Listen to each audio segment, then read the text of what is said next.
What is going on, YouTube? I'm here with my very first video on this channel, and I am so excited. This is going to be a dope journey. And, well, if you guys are as excited as I am at the end of this video, if you enjoy, make sure to leave a like. And if you want to be a part of this journey with me, make sure to subscribe. And also leave a comment down below of any other tutorials you'd want me to do, or if you want to see me cover a song. It doesn't even have to be metal. Leave a comment down below and I will get back to you. Let's just go right for it.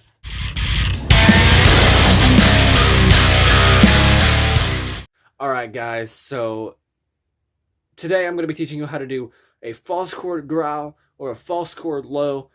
And for those of you who don't know, there's two different types of screams. You have a fry scream, yow! And then you have a false chord, yow! So obviously you can tell there's a difference. If you can't, well, I'm sorry. No. So with a false chord scream, before we even do any of that, make sure you have some kind of hydration source with you, water, Gatorade, Powerade, because your throat is going to get really dry really fast. And you'll learn really quickly to always have something on you. And so tip number one that I can give you, practice. Throw your entire life away and just practice. Like, no, I'm kidding. Don't actually do that. You're going to ruin your life if you do that. Don't throw your entire life away, but put a lot of time into this. And that's the biggest tip I can probably give you, because if you want to actually get good at this and you want to progress and become something with it, it takes a lot of practice. I've been going on almost 2.5 years of doing this, and I mean, I'm nowhere near where I want to be, but I've come a lot farther than what I used to sound like. So to achieve the low false chords, screams and growls and, you know, all that other stuff, personally, people with lower voices are going to have a little bit easier time doing this, because it's, you know, it's a low, so it's gonna, if you have a deeper voice, you're going to have a little bit of an easier time. But technique goes for people with higher voices too. How I learned to do it, and it seems like a lot of people nowadays teach it this way because it just seems to work a lot better than, you know, other ways that people have taught. So, you know that sound that you make when you come home from a really long day at work or school, or you're just so stressed out and you just sit down and you're just like, ugh, like, God, come on, you know? That's the sound you want to go for. That, ugh. And like, so just take a minute and practice that. Like, if you need to do the arm thing too to kind of exaggerate it a little bit, go for it. Like, ugh, come on. Why are you making me do this? Ugh, you know, your boss called you out on your day off.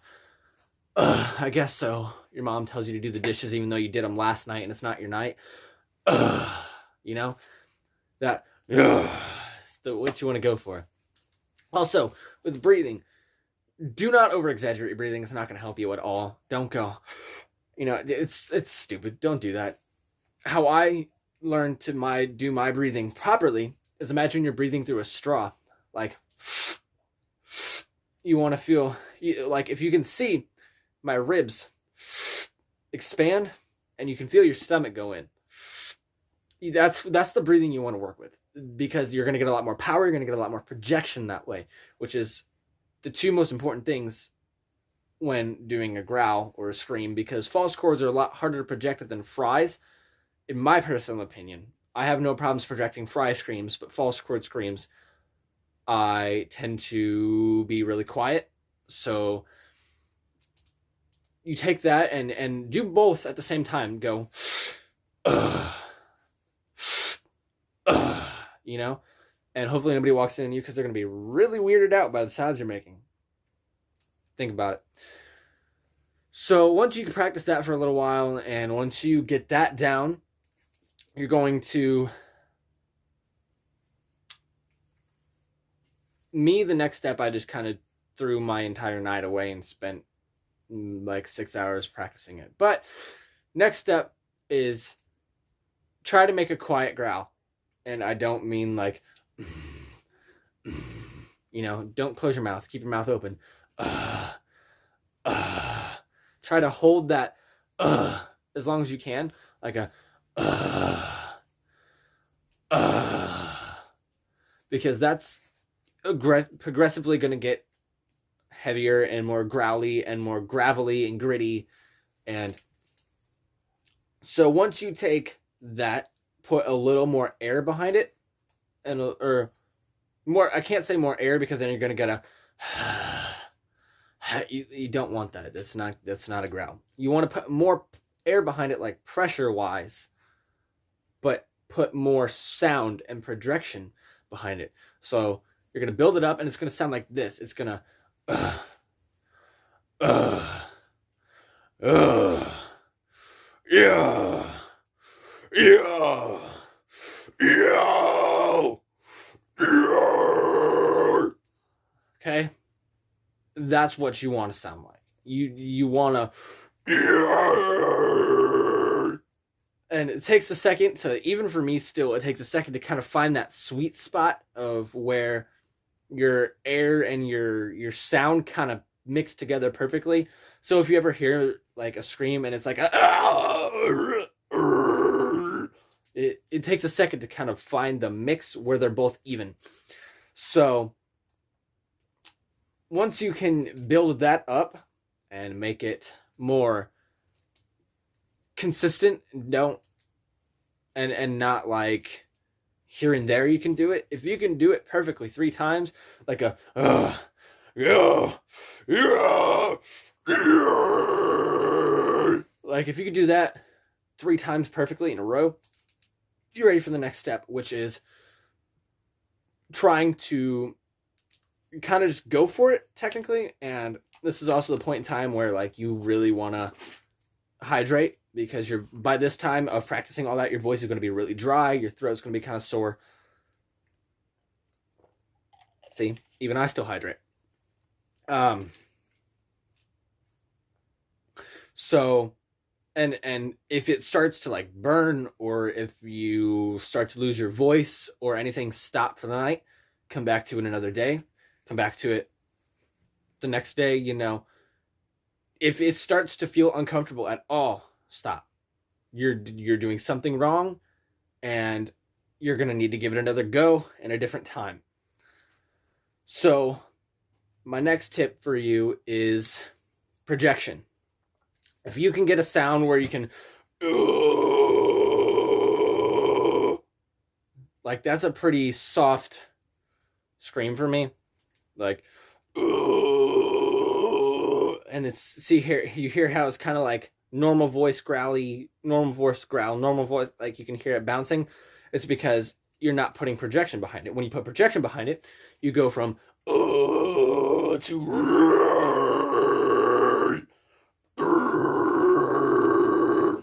So that is pretty much the basics of a low false chord growl. I'll give you a few examples of some different types of low growls, and I'll also give you like a few lines of like how I practice my growls and the lines I use to practice them. So for low growls, here's a couple other ways you can do them. You can, got your normal lows, then you got like your tunnel throat lows, and then you got like your guttural lows. So, which gutturals are done with your tongue at the top of your mouth. Tunnels are done with your tongue at the bottom of your mouth. So, like, let's see if I can get a good side view here so you guys can kind of.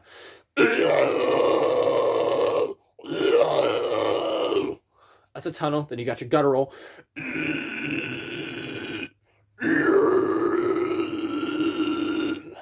It's, yeah. So, now here's a couple lines that I use to practice personally.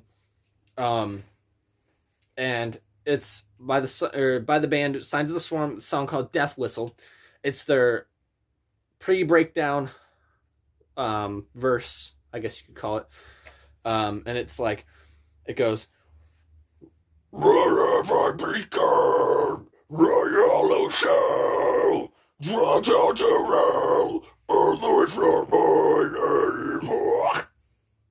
so those are the lines that I use to kind of get myself warmed up and practice, which, by the way, another thing before I go, I'm going to add is warm-ups. Very, very freaking important. And the reason I say they're very, very important is because if you don't warm up, you're going to mess up your voice. There's no doubt about it. So I warm up personally with, I don't know if you've heard of throat singing, like the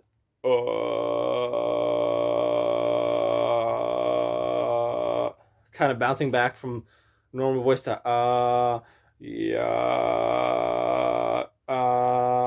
yeah, because it kind of, and like when you do a growl, you'll feel it kind of like up in your jaw area right here, and kind of like the side of your throat. You don't want to feel it directly behind your Adam's apple because it's the wrong area.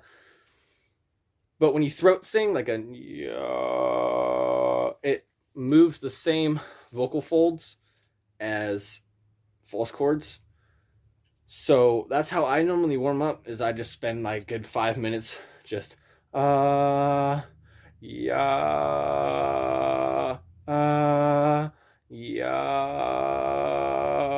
you know, stuff like that. So warm-ups, very important. So 3 tips I'm going to give you before I go. Hydration, big thing. Gatorade, water, Powerade. I've noticed sometimes milk and tea tend to soothe your throat a little bit. Do not do soda. Do not do any type of like carbonated anything. It's going to make it worse. When it comes to foods, try not to do anything with a lot of salt in it, because it's gonna, the grittiness of the salt will kind of like irritate your throat a little bit when you're screaming. I figured that out with eating salty chips before a performance, and I regretted it afterwards. Anything else, I can really kind of, it's a little lenient on certain things. So, yeah, like I said, if you are really, really set on becoming a vocalist and learning this kind of thing, I'd say spend probably a good 2 or 3 hours every day or every other day practicing, because if you only practice like once a week or once every other week, you're going to lose everything you worked for.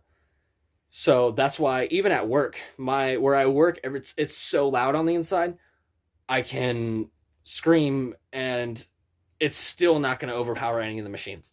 So even if you're sitting in your car and you just want to let it go, you know, just all of that. So if you guys enjoyed the video, make sure to leave a like. I'd really appreciate it. If you want to be a part of this journey and me starting this channel and starting these tutorials and cover videos and whatever I decide to do with this, make sure to subscribe. And if you want me to do another tutorial, or you want to see me cover a song, like I said, it doesn't have to be metal. It can be anything. Metal, rock, rap, normal, like slow ballad songs. You know, I do normal, clean vocals too. Not very well, mind you. But if you want to see me do another tutorial, make sure to leave a comment down below, and I will give you my personal way of doing it. And thank you guys for watching my very first video. I really appreciate it, and I will see you guys hopefully in the next one. Peace out.